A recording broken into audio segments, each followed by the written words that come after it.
IAS, PCS एवं विभिन्न प्रतियोगी परीक्षाओं तथा इतिहास विषय से टीजीटी, पीजीटी, नेट, जेआरएफ की तैयारी कर रहे समस्त छात्र छात्राओं का मैं RP sir, Radha Raman classes में स्वागत करता हूं, अभिनंदन करता हूं। प्रिय छात्रों, समान अध्ययन इतिहास विषय से संबंधित हम लोग अब तक वैदिक साहित्य के रूप में वेद, ब्राह्मण ग्रंथ, आरण्यक ग्रंथ और उपनिषदों पर चर्चा किए।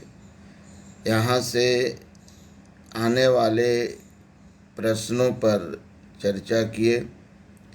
इसी प्रक्रिया में आज हम लोग वैदिकेतर साहित्य पर चर्चा शुरू करेंगे। प्रिय छात्रों, वैदिकेतर शब्द का प्रयोग ऐसे ग्रंथों के लिए किया गया है जो वेदों से इतर हों, अर्थात जिन ग्रंथों का संबंध वेद मंत्र से नहीं है, उन्हीं ग्रंथों को वैदिकेतर साहित्य के नाम से जाना जाता है। वैदिकेतर साहित्य के अंतर्गत वेदांग ग्रंथ, स्मृति ग्रंथ, महाकाव्य तथा पुराण का उल्लेख किया जाता है। अगर आप देखें तो जितनी भी प्रतियोगी परीक्षाएं होती हैं, चाहे आईएएस की हो, पीसीएस की हो, टेट की हो, सीटेट की हो, टीजीटी की हो, पीजीटी की हो या अन्य कोई भी परीक्षा हो, हर परीक्षा में वेदांग से, स्मृति से, महाकाव्य से, पुराण से प्रश्न पूछे गए हैं। उन्हीं प्रश्नों को दृष्टि में रखते हुए हम लोग वेदांग ग्रंथ, स्मृति ग्रंथ, महाकाव्य, पुराण पर परिचर्चा करेंगे। प्रिय छात्रों, हम लोग अपनी चर्चा की शुरुआत वेदांग ग्रंथों से करेंगे। वेदांग ग्रंथ उपनिषदों के बाद लिखे गए थे। उपनिषदों के बाद वेदांग ग्रंथों की रचना हुई थी। वेदांग ग्रंथों का रचना काल 600 से 300 ईसा पूर्व के बीच स्वीकार किया गया है। ये 600 से लेकर 300 ईसा पूर्व के बीच वेदांग ग्रंथ लिखे गए थे।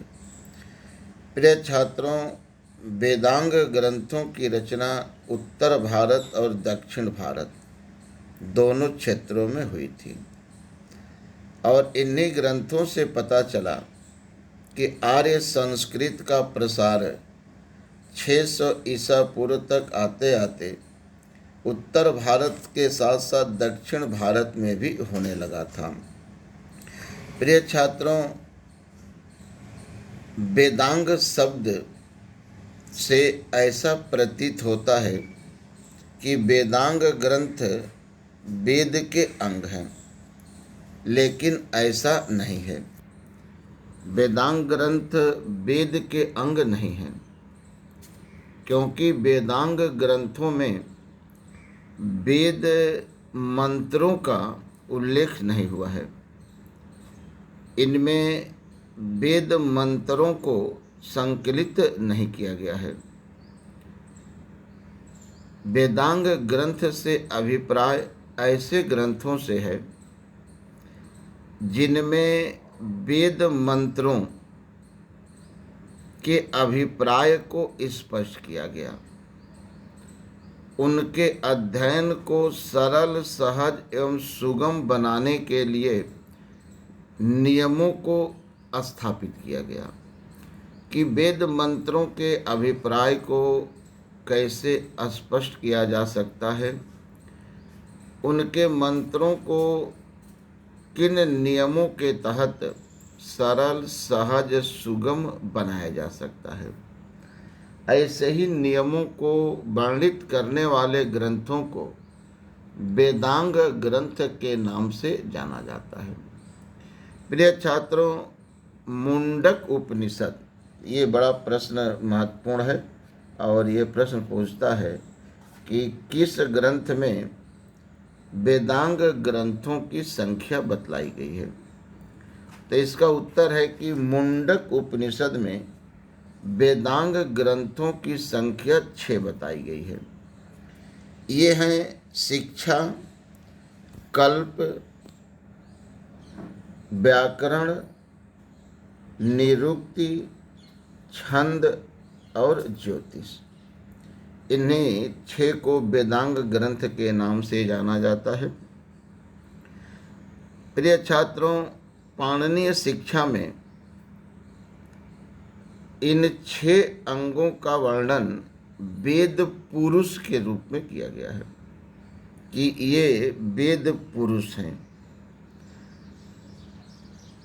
इस पाणिनीय शिक्षा में कहा गया है कि छंद वेद पुरुष के पैर हैं, कल्प वेद पुरुष के हाथ हैं, ज्योतिष वेद पुरुष के नेत्र हैं, निरुक्त वेद पुरुष के कान हैं, शिक्षा वेद पुरुष का नासिका है और व्याकरण वेद पुरुष का मुख है। तो प्रिय छात्रों, कभी कभी परीक्षा में वेदांग ग्रंथ और उनके अंगों को दे करके सुमेलित करवाने का प्रश्न पूछा गया है। तो आपको रटना सिर्फ इतना है कि शिक्षा वेद की नासिका है, कल्प वेद का हाथ है, व्याकरण वेद का मुख है, निरुक्त वेद का कान है, छंद वेद का पैर है और ज्योतिष वेद का आँख है। जिस तरह से इन अंगों का मनुष्य शरीर में महत्वपूर्ण स्थान होता है, उसी तरह से शिक्षा, कल्प, व्याकरण, निरुक्ति, छंद, ज्योतिष का वेद मंत्रों के अभिप्राय को स्पष्ट करने, उनके अध्ययन को सरल, सहज, सुगम बनाने में महत्वपूर्ण स्थान होता है। प्रिय छात्रों, हम लोग इन वेदांग ग्रंथों की चर्चा क्रमवार करेंगे और शुरू करेंगे शिक्षा वेदांग से। कालक्रम की दृष्टि से वेदांग ग्रंथों में सबसे पहले शिक्षा वेदांग की रचना हुई थी। प्रिय छात्रों, शिक्षा वेदांग को परिभाषित किया गया कि शिक्षा वेदांग ऐसे ग्रंथ हैं जिनमें स्वर, व्यंजन, मात्रा, नाद, अनुनाद के उच्चारण संबंधित नियम बताए गए हैं। यानी जो ग्रंथ स्वर के, व्यंजन के, मात्रा के, नाद, अनुनाद के उच्चारण संबंधित नियमों को व्याख्यायित किया, नियमों को संकलित किया गया, उसी ग्रंथ को वेदांग ग्रंथ के नाम से जाना जाता है। प्रिय छात्रों, चूँकि वेदांग ग्रंथों में उच्चारण संबंधित नियम बताए गए हैं, इसीलिए वेदांग, शिक्षा वेदांग को उच्चारण शास्त्र के नाम से भी जाना जाता है। अनुश्रुतियों के अनुसार, यानी सुनी सुनाई कथा के अनुसार, शिक्षा वेदांग का प्रारंभ वाभ्रव्य ऋषि से माना जाता है कि प्राचीन काल में वाभ्रव्य नामक एक ऋषि हुए और उन्हीं के द्वारा शिक्षा वेदांग का प्रारंभ किया गया। यानी व्यंजन, स्वर, मात्रा के उच्चारण संबंधित नियमों को उन्होंने ही स्थापित किया था। प्रिय छात्रों, शिक्षा वेदांग का प्राचीनतम ग्रंथ प्रतिसाख्य बतलाए गए हैं। ये आपकी जीएस की परीक्षा में कई बार क्वेश्चन आया है कि शिक्षा वेदांग का प्राचीनतम ग्रंथ कौन है। तो शिक्षा वेदांग का प्राचीनतम ग्रंथ प्रतिसाख्य को माना गया है, प्रतिसाख्य को बतलाया गया है। प्रिय छात्रों, कालक्रम की दृष्टि शिक्षा वेदांग के बाद कल्प वेदांग की रचना हुई थी। शिक्षा वेदांग के बाद ये कल्प वेदांग की रचना हुई। वेदांग ग्रंथों में कल्प वेदांग का महत्वपूर्ण स्थान है। कल्प का शाब्दिक अर्थ होता है यज्ञीय विधियों का समर्थन एवं प्रतिपादन। इस अर्थ के आधार पर कल्प वेदांग को परिभाषित किया गया है कि कल्प वेदांग वह ग्रंथ है जिसमें वेद विहित कर्मों से संबंधित नियमों को संकलित किया गया है। यानी वेद द्वारा जो मनुष्य को कर्म बतलाए गए हैं, उन कर्मों से संबंधित नियम जिस ग्रंथ में वर्णित हैं, जिस ग्रंथ में बताए गए हैं, उसी ग्रंथ को कल्प वेदांग के नाम से जाना जाता है। ये नियम यज्ञ से संबंधित हैं, मनुष्य के विभिन्न जीवन से संबंधित हैं। इसीलिए कल्प वेदांग को यज्ञीय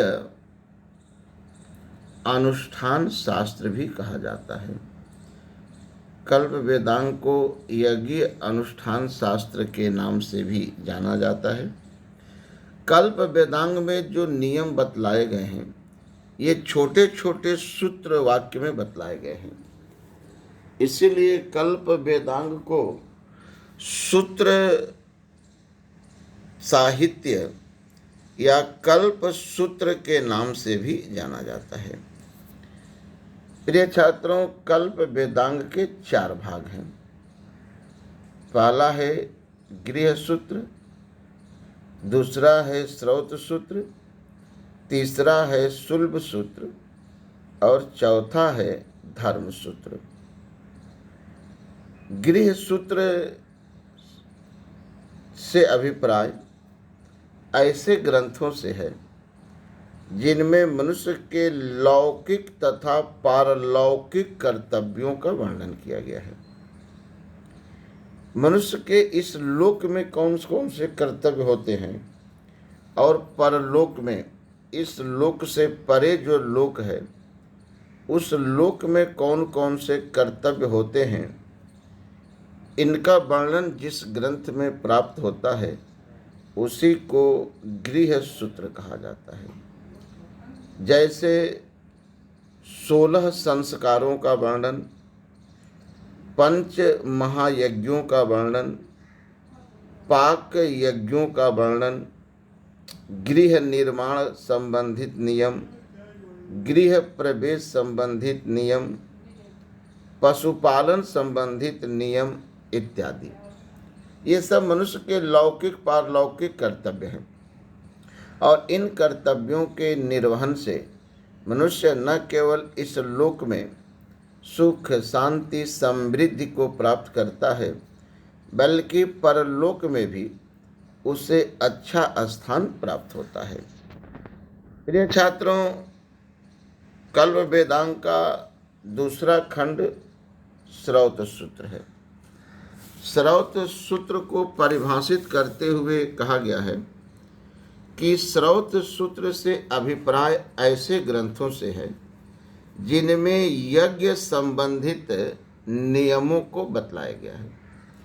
यानी किस यज्ञ में कितनी वेदियां बनाई जाती हैं, किस यज्ञ में कितने पुरोहित होते हैं, यज्ञ में किन किन वस्तुओं की आहुति दी जाती है, किस मात्रा में दी जाती है, किस यज्ञ में घी, अन्न, धूप, दीप की आहुति दी जाती है, किसमें पशु की आहुति दी जाती है, किसमें मनुष्य की आहुति दी जाती है, इन सब से संबंधित जो नियम जिस ग्रंथ में संकलित किए गए उसी ग्रंथ को श्रौत सूत्र के नाम से जाना जाता है। प्रिय छात्रों, तीसरा खंड कल्प सूत्र का सुलभ सूत्र है।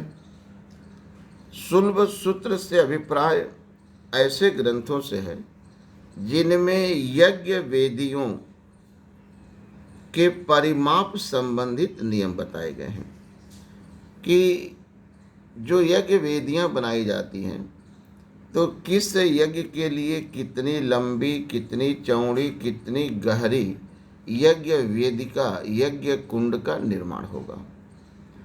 प्रिय छात्रों, लंबाई, चौड़ाई, ऊंचाई इसका संबंध गणित से है, ज्यामितीय गणित से है और भारतीय ज्यामितीय गणित का प्राचीनतम उल्लेख इसी सुलभ सूत्र में हुआ है।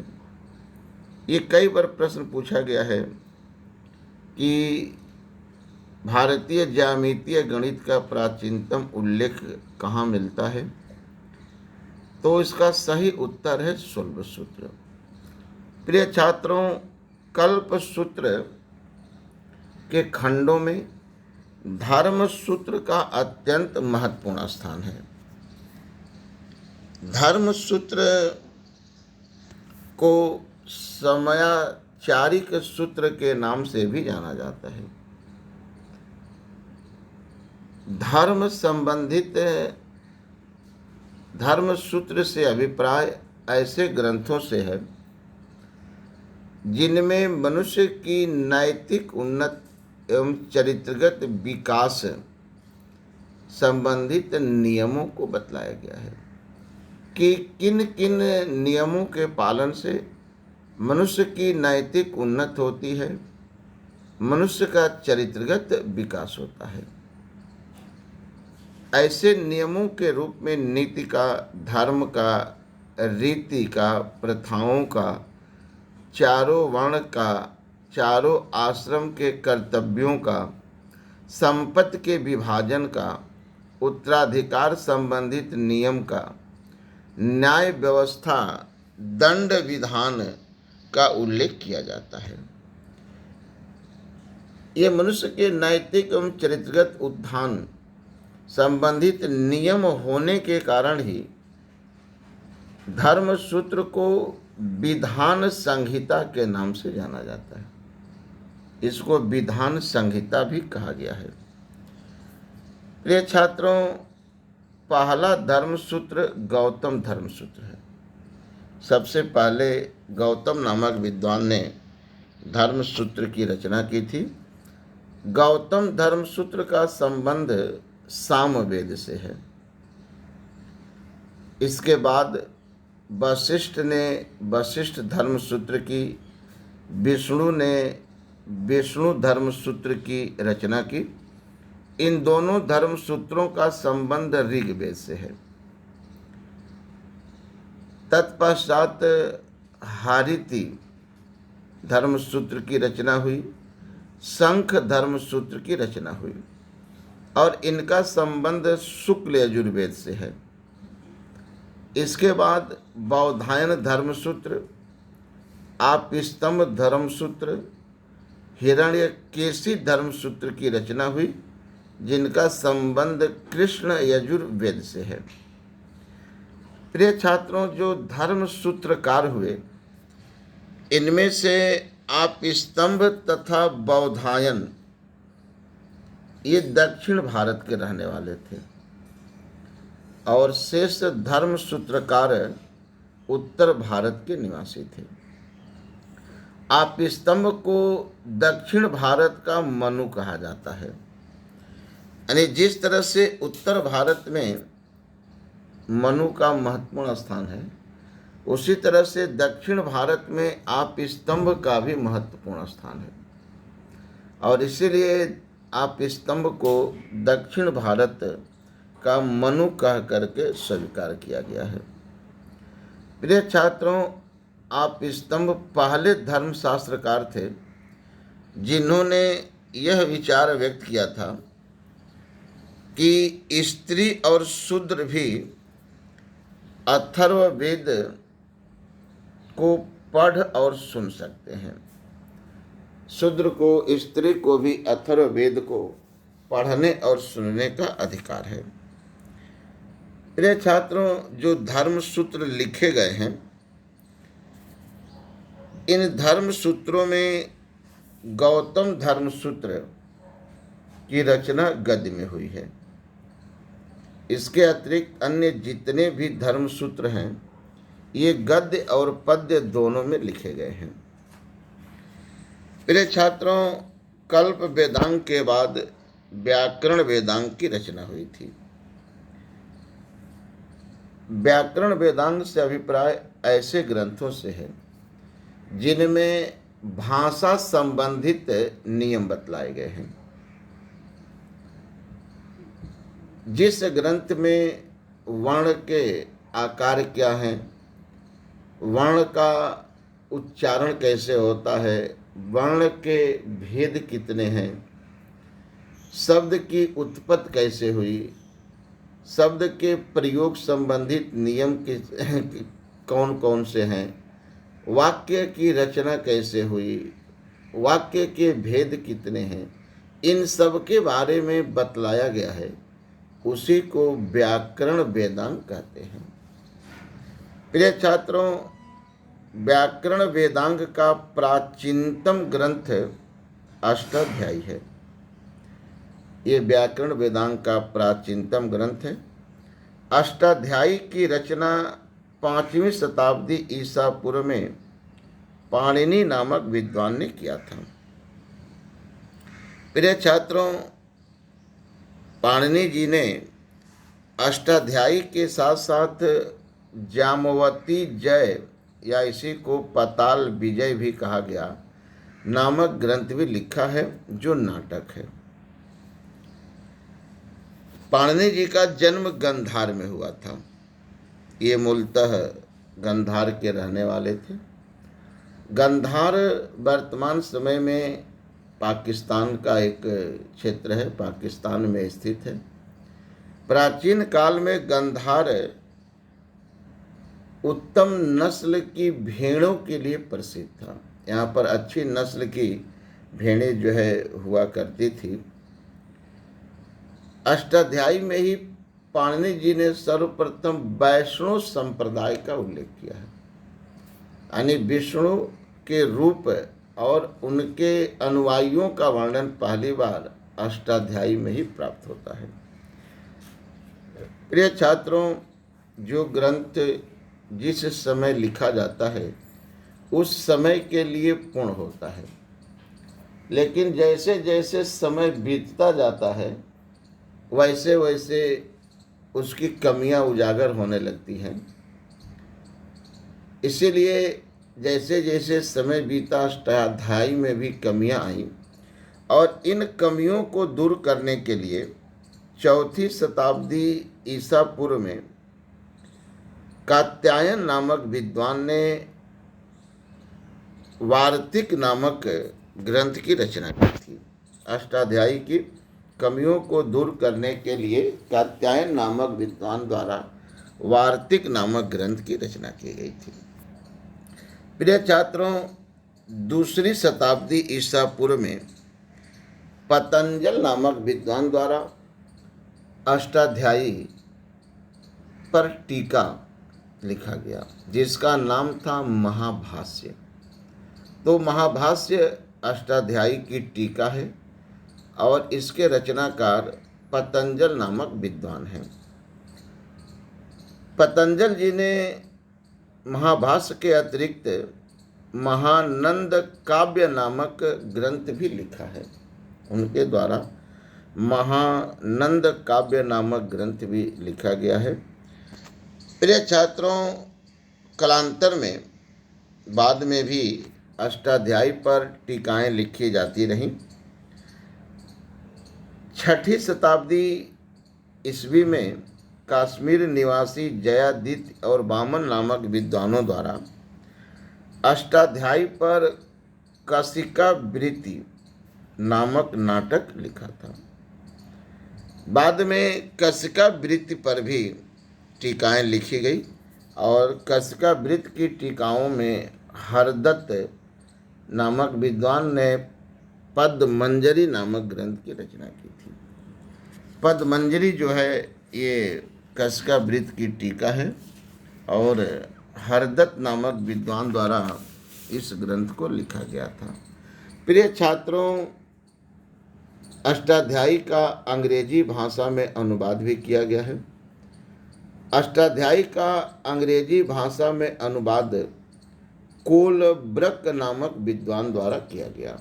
कोलब्रक नामक एक विद्वान हुए जिन्होंने अष्टाध्यायी का अंग्रेजी भाषा में अनुवाद किया। तो प्रिय छात्रों, हम लोग वेदांग ग्रंथ के रूप में शिक्षा, कल्प और व्याकरण पर चर्चा किए। क्योंकि वीडियो लंबी न हो जाए इसलिए हम लोग अगले वीडियो में निरुक्ति, छंद, ज्योतिष, वेदांग पर चर्चा करते हुए स्मृत ग्रंथों पर भी चर्चा करेंगे कि स्मृत ग्रंथ किसे कहते हैं, कौन कौन से महत्वपूर्ण है, प्राचीनतम कौन है, इनमें किन किन तथ्यों का वर्णन किया गया है। तब तक आप सभी को धन्यवाद, शुभकामना। जहाँ रहें सुरक्षित रहें, मेहनत करें, परिश्रम करें, अपने लक्ष्य को प्राप्त करें, यही हमारी शुभ कामना है।